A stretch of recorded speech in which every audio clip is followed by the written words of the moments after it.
President Muhammadu Buhari on Thursday, 22nd October 2020 addressed Nigerians in a live broadcast amid the EndSARS protest that has rocked the country for the past 2 weeks. Here are 10 things the president said in the live broadcast.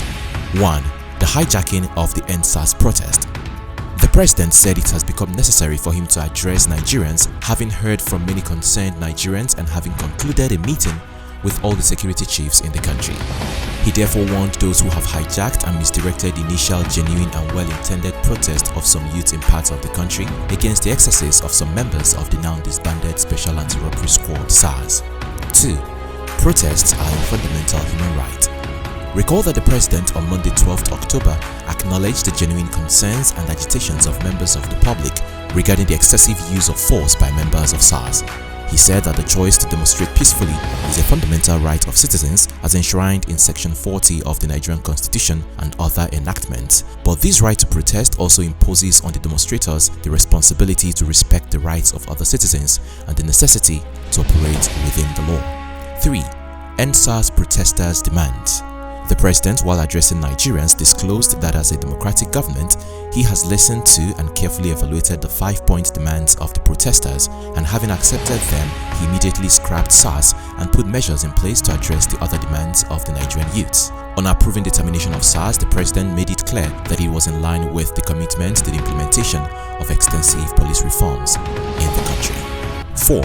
Crimes committed in the name of NSARS.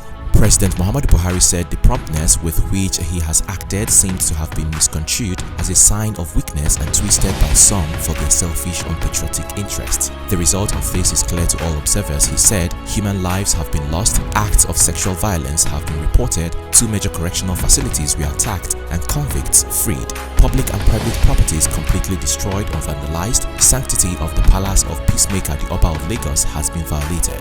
He said that the so-called protesters have invaded an international airport in the process and disrupted the travel plans of fellow Nigerians and visitors of the country. The president noted that he is deeply pained with the loss of innocent lives during the protest. He said that these tragedies are uncalled for and unnecessary. Certainly, there is no way whatsoever to connect those bad acts to legitimate expression of grievances of the youth of the country, the president said. 5. Fake news. The president lamented the spreading of deliberate falsehood and misinformation through social media, in particular that this government is oblivious to the pains and plight of its citizens is a ploy to mislead the unwary within and outside Nigeria into unfair judgment and disruptive behavior. On the contrary, both the deeds and words have shown how committed his administration has been to the well-being and welfare of citizens, even with the steadily dwindling revenues and the added responsibilities and restrictions due to the coronavirus pandemic that broke out sometime in February this year. 6. Government initiatives for the youths. The president said government has put in place measures and initiatives principally targeted at the youths, women, and the most vulnerable groups in the country. These included the broad plan to lift 100 million Nigerians out of poverty in the next 10 years, the creation of 75 billion naira National Youth Investment Fund to provide opportunities for the youths and the micro, small and medium enterprises survival fund through which government is 1. Paying 3-month salaries of the staff of 100,000 micro, small and medium enterprises. 2. Paying for the registration of 250,000 businesses at the Corporate Affairs Commission, the CAC. 3. Giving a grant of 30,000 naira to 100,000 artisans, and 4. Guaranteeing market for the products of traders. These are in addition to many other initiatives such as Farm Money, Trader Money, Market Money, N-Power, N-Tech and N-Agro. The president noted that no Nigerian government in the past has methodically and seriously approached poverty alleviation like the present administration has done. 7. Police welfare and reform. Speaking on police reform, President Buhari said with regards to the welfare and police personnel, the National Salaries, Income and Wages Commission has been directed to expedite action on the finalization of the new salary structure of members of the Nigeria Police Force. The emoluments of other paramilitary services are also being reviewed upwards. In order to underscore the importance of education in preparing youths for the future, the president noted that his administration has come up with a new salary structure and other incentives for the teachers in the country. 8.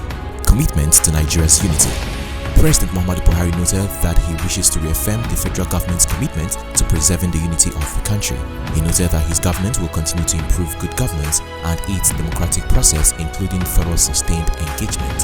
He said government shall continue to ensure that liberty and freedom, as well as the fundamental rights of all citizens, are protected. 9. International community. The president, while thanking neighbors, in particular members of the international community, many of whom have expressed concern about the ongoing development in Nigeria, urged them to also seek to know all the facts available before taking a position or rushing to judgment and making hasty pronouncements. In the circumstances, the president appealed to the protesters to note and take advantage of the various well-thought-out initiatives of this administration designed to make their lives better and more meaningful, and resist the temptation of being used by some subversive elements to cause chaos with the aim of truncating the democracy of the country. 10. End the protest. The president therefore called on the youth in the country to discontinue the street protest and constructively engage government in finding solutions to their plight. He noted that their voices has been heard loud and clear and government is responding to their call. He therefore called on Nigerians to go about their normal businesses and enjoined security agencies to protect lives and properties of all law-abiding citizens without doing harm to those they are meant to protect. He therefore paid tribute to officers of the Nigeria Police Force who have tragically lost their lives in the line of duty during the EndSARS protest.